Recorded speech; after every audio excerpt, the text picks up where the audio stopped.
Jadi perkenalkan, nama saya Herudin Saleh, saya dosen pengajar variabel kompleks. Jadi ini langsung ke pertemuan pertama dari mata kuliah variabel kompleks, judulnya pengertian operasi dan notasi dari bilangan kompleks. Tapi sebelum itu, mungkin ini perkenalan dulu. Variabel kompleks ini mata kuliah semester 3, dan prasyaratnya ini harus lulus kalkulus 1 dan juga kalkulus 2. Anda tidak harus dapat nilai A, cukup lulus saja Anda sudah berhak untuk mengambil mata kuliah variabel kompleks.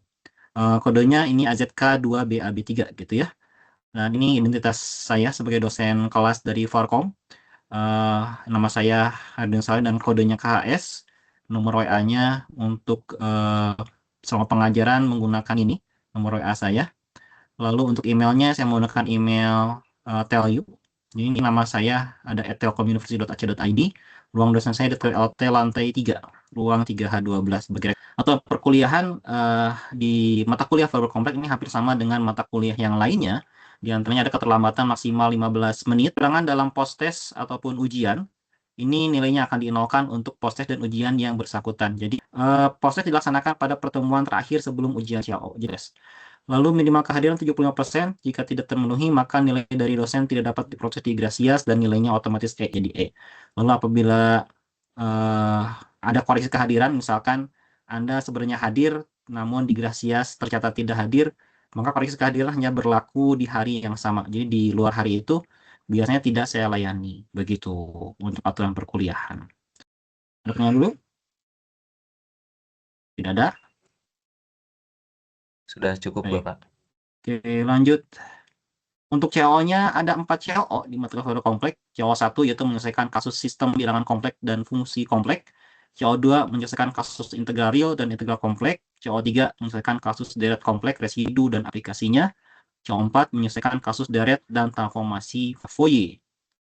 Nah, untuk pustaka utamanya kita pakai buku Churchill terbitan 2013 yaitu Complex Variable and Application edisi ke-9. Dan di sini ada referensi lainnya. Ada karangan Krezik dan juga ada karangan Padanang Mursita gitu ya. Yang jelas dalam perkuliahan Farkom ini kalau bisa kalian punya buku panduannya gitu ya, punya buku textbooknya. Nah, total pertemuan ada 32 pertemuan dari 16 pekan gitu ya. Total ada 16 pekan, setiap pekan ada 2 pertemuan. Nah, pertemuan pertama di sini adalah pengertian operasi dan notasi pada bilangan kompleks. Pertemuan kedua bentuk polar dan bilangan kompleks, akar dan pemakatan, dan seterusnya. Objeknya di sini adalah bilangan kompleks, itu yang perlu diingat. Tapi untuk konsep umumnya ini sama dengan di bilangan real. Dan tujuan utama kita di sini untuk variabel kompleks adalah memahami tentang transformasi Fourier. Transformasi Fourier di sini ini kita gunakan nanti untuk mata kuliah berikutnya, yaitu pengolahan sinyal, gitu ya. Dan untuk komposisi penilaian di sini sama dengan kemarin di kalkulus mungkin ya. Di sini dari 4 CLO itu masing-masing boleh 25%, dengan ujian CLO 15%, kuis dan tugas 10%. Kuis, tugas, post-test ini 10% totalnya. Dan biasanya di sini untuk buat masing-masing ini kondisional. Yang jelas biasa saya ambil yang paling gede gitu. Kalau di antara kuis, tugas, dan post-test yang paling gede itu saya masukkan. Biasanya seperti itu. Kemudian untuk ujian CO ini murni nggak bisa diubah-ubah. Dan untuk nilai keaktifan masuknya yang 10% ini. Standar indeks ini sama dengan mata kuliah yang lain di TLU. Jadi A itu mulai dari 85,01. Jadi kalau kurang dari itu nggak A. Jadi untuk A kan nggak harus 100. Cukup 85,01 atau 86 aja udah bisa dapat A. Untuk AB 75,01 sampai 85, B-nya 65,01 sampai dengan 75, dan seterusnya. Dan saya harap kalian bisa menargetkan setiap perkuliahan itu di atas 3 ya. Berarti kalau bisa di atas B, minimal 65,01 ya. Motivasi kenapa kita memerlukan bilangan kompleks gitu ya di teknik telekomunikasi. Di sini diantara ada untuk menyederhanakan representasi sinyal sinusoidal. Jadi pengolahan sinyal di sini bilangannya atau objeknya menggunakan bilangan kompleks. Kedua, menganalisa sistem komunikasi analog maupun digital. Ketiga, menggambarkan impedansi dan parameter jaringan. Kemudian yang terakhir adalah memvisualisasikan data digital pada konstelasi modulasi. Ini semua menggunakan bilangan kompleks. Nah, untuk pertemuan 1, di sini kita akan mempelajari pertama tentang pengertian dan notasi bilangan kompleks, kedua operasi matematika bilangan kompleks. Untuk capaian pembelajaran pada pertemuan pertama adalah mahasiswa mampu menyelesaikan operasi bilangan kompleks. Ini untuk pertemuan kedua, nanti yang capaian pola dan sebaliknya, tapi untuk pertemuan hari ini hanya sampai dengan operasi bilangan kompleks saja. Gitu. Nah, kita mulai dengan apa itu bilangan imajiner. Jadi perbedaan antara bilangan real dengan bilangan kompleks itu diantaranya karena adanya bilangan imajiner. Bilangan imajiner sendiri ini muncul dari permasalahan ketika kita punya x kuadrat sama dengan negatif 1. Maka di sini berapa nilai x-nya? Kalau dalam konsep bilangan real, kalau x kuadrat sama negatif 1, maka x adalah plus minus akar negatif 1. Sedangkan akar negatif 1 ini bukan bilangan real. Kan dalam bilangan real kita tidak boleh mengakarkan bilangan negatif. Dengan demikian, ini kita pertegas. Artinya kalau x adalah plus minus akar negatif 1, x bukan bilangan real. Kalau bukan bilangan real, lalu bagaimana? Gitu ya. Padahal selama ini yang kita punya bilangan terbesar atau himpunan paling besar itu adalah bilangan real. Tetapi dalam permasalahan, terutama di bidang teknik telekomunikasi, kita membutuhkan akar negatif 1 ini, gitu ya. Oke lah, supaya nggak ribet, maka akar negatif 1 kita tulis atau kita pastikan sebagai I saja. Dengan demikian, kalau dalam operasinya, I kuadrat itu adalah akar negatif 1 dikuadratkan, berarti dia adalah negatif 1. Di mata kuliah lain, misalkan di rangkaian listrik, I di sini biasa diganti dengan J, gitu ya. Tapi sama saja sifatnya, karena J sendiri didefinisikan sebagai akar negatif 1 juga. Nah, jadi kalau I kuadrat di sini ada negatif 1, bagaimana dengan I pangkat 3? Kalau I pangkat 3 berarti di sini ada I kuadrat dikali I kuadratnya ada negatif 1, dengan demikian negatif 1 kali I adalah negatif I. Seperti itu. Jadi, akar negatif 1 sendiri dalam bilangan kompleks itu tidak ditulis ya. Akar negatif 1 ditulisnya sebagai I saja. Jika kita punya negatif A unsur dari R, maka akar negatif A di sini dapat tulis sebagai I akar A. Ini untuk semua negatif A, gitu ya. Logikanya dari sini, karena akar negatif A sama dengan akar negatif 1 kali A sama dengan akar negatif 1 kali akar A. Jadi akarnya ini menyebar gitu ya, terdistribusi. Dan ini akar negatif 1 adalah I, jadi ini I akar A. Kayak ada yang mau nyoba di sini. Kalau negatif I kuadrat ini berapa nih kira-kira nih? Ini kan kalau negatif I kuadrat 1. Ada yang tahu gimana caranya? Itu kan ada dua, ada imajiner sama minus 1. Kemudian kan dipisah. Iya. Jadi untuk minus 1 dipangkat 2 jadi 1. Lalu Oke, untuk negatif 1 imajiner dipangkat 2 jadi minus 1. 1 kali negatif 1. Gitu ya? Ini Ya, jadinya mungkin. tepat sekali. Oke, terima kasih. Jadi cukup paham gitu ya di sini. Kalau udah paham ini berarti yang bawahnya ini mudah gitu. Jadi I pangkat 4 berarti di sini adalah I kuadrat dikali I kuadrat. Ini sama dengan negatif 1 kali negatif 1. Ini sama dengan 1. Oh, tunggu bentar. Kalau pangkat 6 gimana ya? I pangkat 6 berarti di sini I kuadrat kali I kuadrat kali I kuadrat gitu ya. Berarti ini negatif 1 kali negatif 1 kali negatif 1. Oh, ini negatif 1 ya. Seperti itu. Jadi kenapa saya ajarkan menulis teori seperti ini? Tujuannya supaya tidak ceroboh. Karena pada umumnya anak-anak yang pintar itu kesalahannya itu ketika menghitung yang sederhana seperti ini. Nah, berikutnya ke pengertian bilangan kompleks atau definisinya. Bilangan kompleks adalah bilangan yang dapat dinyatakan sebagai X plus Y. Gitu ya. Nah, di sini X plus Y. Jadi kalau semua bilangan dapat dinyatakan sebagai X plus Y, maka dia disebut bilangan kompleks. X sama Y-nya di sini adalah bilangan real dan I-nya adalah akar negatif 1. Untuk penulisannya, X di sini dinotasikan sebagai re Z. Re di sini adalah real, bagian real dari Z. Dan ya di sini dinotasikan dengan IMZ, yaitu imajiner dari Z. Contoh, misalkan kita punya Z1 sama dengan 3. 3 dapat ditulis sebagai 3 plus I kali 0. Dengan demikian, 3 adalah bilangan kompleks. Gitu ya. Dan 3 bagian realnya adalah 3 dan bagian imajinernya adalah 0. Karena ini 3 adalah 3 plus I kali 0. Jadi X-nya 3, ini re-nya, imajinernya adalah 0.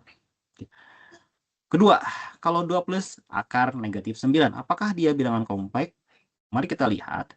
2 plus akar negatif 9 ini adalah 2 plus 3i. Karena akar negatif 9 di sini adalah akar negatif 1 dikali akar 9. Jadi, di sini, ini adalah akar negatif 1 dikali 9. Awalnya seperti ini. Ini sama dengan akar negatif 1 kali akar 9. Ini sama dengan i dikali 3. Jadi, ini adalah 3i. Jadi, ini jadinya 2 plus 3i. Dengan demikian, di sini adalah bilangan kompleks. Jadi, dengan bagian realnya adalah 2, imajinernya adalah 3.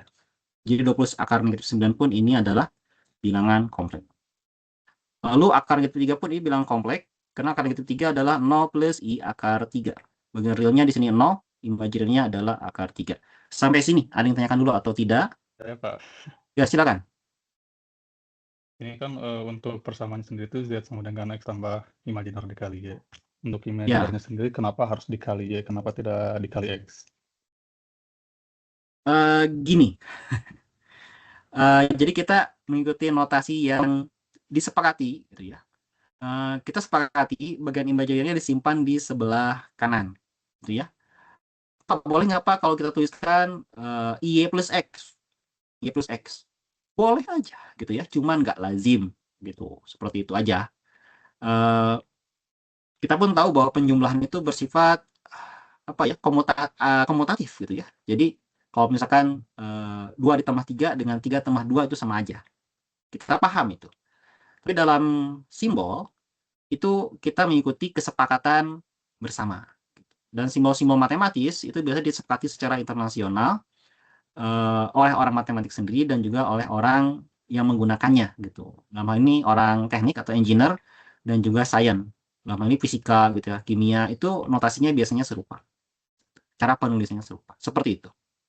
Gitu ya. Oke. Terima kasih, Pak. Tanyakan lagi? Oke. Jadi dalam masyarakat keilmuan itu ada kesepakatan dalam penulisan simbol. Dan tujuannya itu biasanya berkaitan dengan maknanya gitu ya. Maknanya ini untuk apa? Contohnya nanti di rangkaian listrik I-nya diganti dengan J, mungkin ada alasan tersendiri di sana kenapa I-nya diganti dengan J. Tetapi tidak merubah sifatnya. Karena I dengan J didefinisikan sebagai bilangan yang sama, yaitu akar negatif 1. Oke, berarti di sini ada latihan gitu ya. Tuliskan bilangan berikut ke dalam bentuk X plus Y, kemudian tentukan real Z dan imajiner Z-nya. Oke, nomor 1, Z sama dengan negatif 0,5. Real Z-nya berapa, imajiner Z-nya berapa? Yang nomor 1. Yang paling mudah. Oh, X over Z-nya 0,5 minus 0,5, lalu untuk imajinernya itu 0 kan, Pak? Ya, betul. Jadi ini negatif 0,5 plus 0i. Dengan demikian di sini real dari 0,5, negatif 0,5, di sini adalah negatif 0,5. Dan imajiner dari negatif 0,5 di sini adalah 0. Sederhana itu. Dan ini berlaku untuk semua bilangan real. Yang bilangan real di sini ada nomor 1, ini bilangan real, nomor 2 bilangan real, nomor 4 ini bilangan real, nomor 5 bilangan real, lalu udah. 1, 2, 4, 5 ini bilangan real. Nomor 3 bukan bilangan real, karena di sininya ini akar dari negatif. Akar dari negatif itu dia tidak real. Ada i-nya, ini pasti bukan bilangan real. Akar negatif 2 ini bukan bilangan real. Ini akar negatif bukan bilangan real, ini pun ada akar negatif. Nah, nomor 9 di sini perlu diurai terlebih dahulu. Kalau diurai kuadrat. Di sini kalau kita lihat ini akar negatif 3-nya nggak mustah gitu ya. Ini jadinya 4 plus 4 akar negatif 3 gitu ya. Ini 2 akar negatif 3 tambah 2 akar negatif 3. Ini jadinya 4 akar negatif 3 ditambah ini kuadratkan, ini adalah negatif 3. Di sini ada unsur tidak realnya, berarti ini bukan bilangan real juga. Di sini kita lihat dulu, ini akar negatif 4, ini sama dengan berapa nih? Akar negatif 1 dikali 4 gitu ya. Ini sama dengan akar negatif 1 dikali akar 4. Berarti di sini I dikali 2. Jadi ini 2I. Atau boleh juga ditulis kalau dalam notasi X plus Y, berarti di sini adalah 0 plus 2I. Berarti di sini real dari akar negatif 4, di sini adalah 0. Imajiner dari akar negatif 4, di sini adalah 2. Gitu ya. Berarti akar negatif 4 pun adalah bilangan kompleks. 1 min 2i, jelas bilangan kompleks. Ini realnya berapa nomor 6? 1. Imajinernya? 1. Ya, min 2. Negatif 2. Nomor 7, realnya berapa? Ingat, kalau kalian menemukan akar negatif A, ini sama dengan I akar A. Oh, Jadi kalau ini sama negatif I akar 2. Atau di sini 0 plus I negatif akar 2. Ini kan ya, berarti imajinernya berapa nih? Imajinernya min akar 2. Min akar 2 Negatif ya. akar. negatif akar 2. Ini imajinernya. Realnya? 0. Realnya 0. Ada pertanyaan dulu sampai sini? Oke, kalau tidak ada pertanyaan, kita lanjut berikutnya. Di sini posisinya seperti ini. Jadi sebelumnya di kalkulus kalian mengenal bahwa bilangan real adalah bilangan yang himpunan yang paling besar, karena himpunan real itu dia mencakup ini tak rasional, ini rasional, irasional gitu ya, dan juga bilangan bulat. Jadi bilangan bulat, rasional, irasional ini semuanya bagian dari himpunan bilangan real. Ini posisinya ini agak ada yang salah ya. Harusnya bilangan bulat ini masuk ke rasional, di dalam rasional. Dan irasional memang dia saling komplement dengan irasional. Bilangan kompleks ini posisinya adalah yang paling besar. Berikutnya notasinya. Notasi, jadi kalau di sini kita punya X1 plus Y1, dia diwakili oleh X1, Y1 pada bidang kompleks. Ya. Jadi bilangan kompleks itu kalau dalam secara geometri itu dituliskan dalam bentuk bidang, gitu ya. Beda dengan bilangan real, secara geometri ditulis dalam bentuk garis.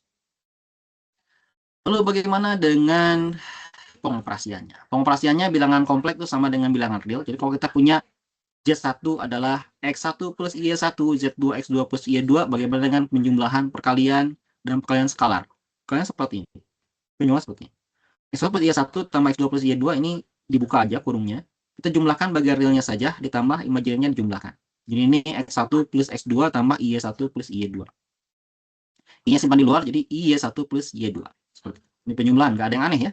Perkalian di sini pun sama, X1 plus Y1 kali X2 plus Y2 adalah X1 dikali X2 plus Y2 ditambah Y1 dikali X2 plus Y2. Setelah itu diurai seperti halnya perkalian pada bilangan real, gitu ya. Yang perlu diingat di sini adalah I kuadrat adalah negatif 1. Jadi contoh di sini nih, setelah diurai, lalu kita kalikan X1 kali X2, X1 kali Y2, dan seterusnya. Di sini yang Y1 kali Y2 jadinya I kuadrat Y1 kali Y2. I kuadrat ada negatif 1, ini jadinya negatif Y1 Y2. Lalu yang masih ada I-nya, ini kita pisah, simpan di sebelah kanan, yang tanpa I simpan di sebelah kiri. Lalu ini kita keluarkan, inilah bagian imajinernya dan inilah bagian realnya. Jadi perkaliannya, operasinya serupa dengan bilangan real. Bagaimana kalau dikalikan bilangan real? Makanya bilangan real dikalikan bilangan kompleks. Maka di sini contoh KJ1 berarti ini K kali X1 ditambah K kali Y1. Seperti itu. Nah ini bentuk ringkasnya. Jadi kalau Z1 plus Z2 berarti tinggal dijumlahkan saja bagian realnya dan bagian imajinernya dikelompokkan. Jadi kalau Z1-nya X1 plus Y1, Z2-nya X2 plus Y2, maka di sini adalah kalau penjumlahan berarti X1 plus X2 ditambah I kali Y1 plus Y2. Ini dapat dari yang sebelumnya. Ini. Jadi kita cukup langsung ke yang bagian bawahnya saja. Kalau perkalian berarti di sini XX min YY plus IXY plus YX. Indeksnya 12, 12, 12, 12. Ini dapat dari uraian yang ini. Yang perkalian. Untuk yang dikalikan bilangan real, ini pun sama, didapat dari uraian yang tadi. Mengapa kita perlu mengingat ini? Tujuannya supaya efisiensi waktu. Gitu. Yang pertama, kedua, mengurangi peluang kesalahan. Jadi contoh misalkan kita punya perkalian 2 plus 3i kali 1 plus 4i. Maka di sini kalian tidak perlu menguraikan ulang, cukup saja dikalikan gitu ya. Ini XX berarti 2 dikali 1. Y berarti 3 dikali 4. Jadi XX min YY. 2 kali 1 kurangi 3 kali 4 plus I XY plus YX. X-nya berarti di sini 2 dikali 4 gitu ya, X kali Y tambah Y kali X berarti 3 dikali 1. 2 kali 4 tambah 3 kali 1. I-nya simpan di sini. Pak, gimana kalau lupa? Kalau lupa berarti kalian terpaksa harus menguraikan seperti waktu di sekolah menengah dulu gitu ya, penjumlahan dan perkalian biasa. Tapi kalau sudah hafal pola ini, kan boleh langsung pakai pola ini. Cuma yang menjadi kesalahan umum ketika hafal pola ini adalah ketika kalian menyebutkan Y di sini, misalnya Y1, Y2, ini I-nya nggak boleh ikut. Jadi ada yang dioperasikan di sini Y1 kali Y2, ada. Karena kalau dimasukkan di sini Y1 kali Y2, di sini jadi kacau ya. Jadi kalau ke bentuk ini I-nya nggak boleh masuk lagi. Ini yang dimasukkan cukup X sama Y-nya saja. I-nya jangan dimasukkan, jangan dioperasikan. Seperti itu. Penjumlahan pun di sini lebih mudah ya. 2 plus 5I tambah 3 plus 4I. Cukup pakai polanya, berarti ini 2 ditambah 3 ditambah I kali 5 ditambah 4. Sampai situ ada pertanyaan dulu atau tidak? Baik, kalau tidak kita lanjut ke berikutnya. Bagaimana kalau notasinya kita ganti pakai notasi kartesian operasinya? Ini sama aja gitu ya. Y1 plus Z2 berarti di sini X1 plus X2, Y1 plus Y2. S2, Z1 kali Z2 berarti X1 kali X2 min. Jadi XX min YY plus XY plus YX. Jadi kalau notasi ini entry pertama dia adalah bagian real, entry kedua adalah bagian imajiner. Kemudian untuk yang contohnya seperti ini jadi kalau 2,3 kali 1,4 ini dalam notasi bilangan kompleks, bilangan kompleks dalam notasi kartesius. Jadi 2,1 berarti 2,3 kali 1,4 berarti ini 2 dikali 1 XX minus YY berarti 3 kali 4. Koma ini bagian imajinnya XY plus YX berarti ini 2 kali 4 tambah 3 kali 1. Oke. Berarti di sini 2,5 tambah 3,4 berarti 2 tambah 3, 5 tambah 4 seperti itu. Untuk yang perkalian dengan real dan kompleks ini 7 kali 8, negatif 2 berarti 7 kali 8, 7 kali negatif 2. Ini serupa dengan perkalian matematik dengan bilangan real mungkin ya. Nah, di sini ada juga modulus dari bilangan kompleks gitu ya. Modulus atau bilangan absolut dari bilangan kompleks ini dinyatakan sebagai jarak dari Z ke titik asal. Modulus itu. Berarti dengan demikian dulu waktu di sekolah dasar atau sekolah menengah, jarak dari Z ke titik asal berarti di sini adalah X kuadrat ditambah Y kuadrat diakarkan. Gitu. Jadi kalau secara umum kalau Z-nya adalah X plus Y gitu ya, maka modulus Z adalah akar X kuadrat plus Y kuadrat. Modulus juga sering digunakan untuk menghitung jarak antara dua titik. Jadi kalau mereka punya Z1 sama Z2 berapa jaraknya, kita hitung saja ini selisihnya, selisih Z1 dan Z2 lalu kita moduluskan. Seperti itu. Sifat modulus seperti ini. Modulus Z1 per Z2 sama modulus Z1 bagi modulus Z2, dan modulus Z1 per Z2 ini sama modulus Z1 kali modulus Z2. Dan secara sifat ini mirip dengan bilangan mutlak gitu ya, mutlak. Ada bilangan real. Nah, ini latihannya. Nanti akan saya share di grup ya bagi yang memerlukan. Dan ini bisa bermanfaat untuk perkuliahan berikutnya nanti. Ada konjugat di sini, konjugat atau sekawan dari bilangan kompleks ini definisikan sebagai pencerminan. Jadi kalau kita punya Z sama X plus Y, konjugat atau sekawannya adalah pencerminan di Z X plus Y terhadap sumbu real. Jadi kalau terhadap sumbu real berarti X-nya tetap, Y-nya yang awalnya di sini jadi di bawah. X-nya tetap di sini, yang plus Y jadinya negatif Y. Gitu ya. Notasinya pakai garis. Jadi Z garis itu untuk sekawan dari Z. Garisnya ini horizontal ya. Jadi ini cukup jadi pengingat saja bahwa konjugat atau sekawan berarti dia pencerminan dari Z terhadap garis horizontal. Jadi Y-nya dinegatifkan. Contoh kalau kita punya 2 plus 3I, maka sekawannya adalah 2 min 3I. Sifat sekawan di sini adalah sekawan dari Z1 plus Z2 sama sekawan Z1 tambah sekawan Z2. Sekawan Z1 kali Z2 ada sekawan Z1 kali sekawan Z2. Z1 sama dengan modulus dari sekawan Z1. Jadi jarak dari Z ke titik asal ini sama dengan jarak dari sekawan ke titik asal. Gitu ya. Lalu kalau dikalikan sekawan bagaimana? Z kalau kalikan sekawannya ini sama dengan modulus Z1 dikuadratkan. Ini yang nomor 5 ini adalah Z1 adalah Z tambah Z bar per 2, dimana Z adalah Z min Z bar per 2I. Ini keperluannya nanti dibahas pada pertemuan berikutnya.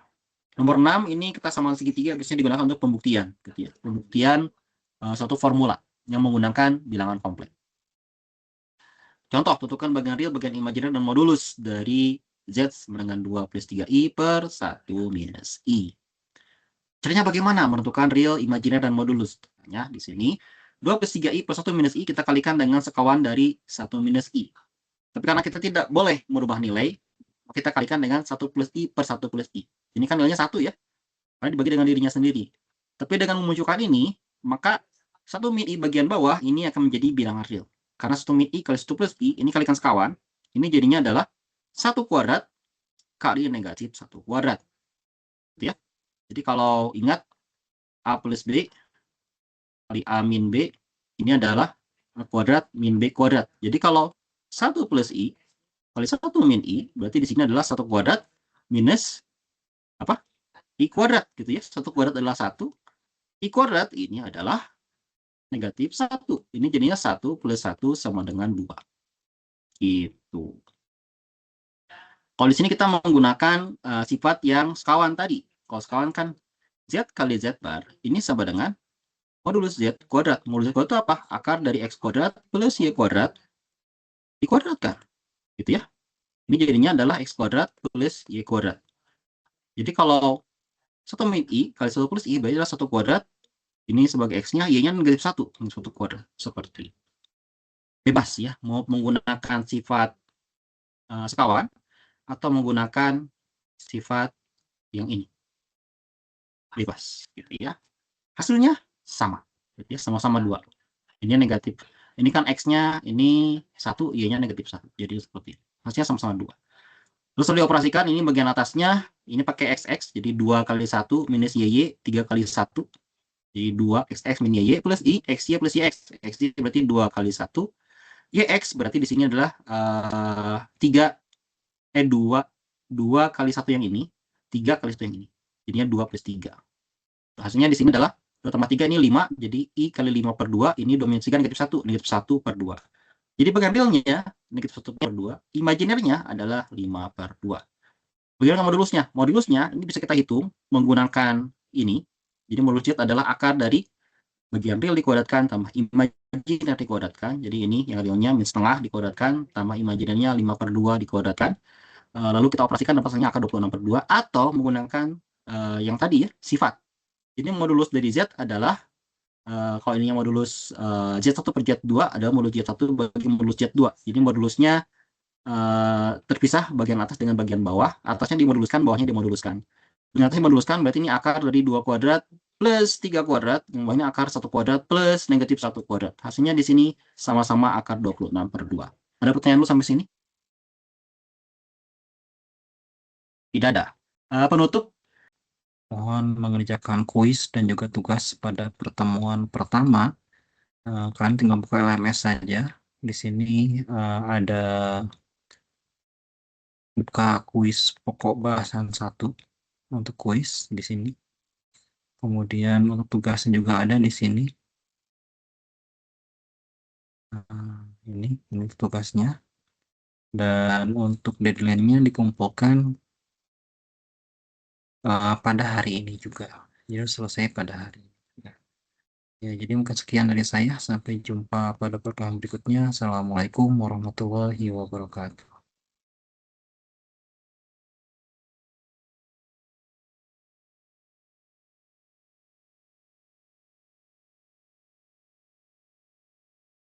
Empat, 3, 2, 1.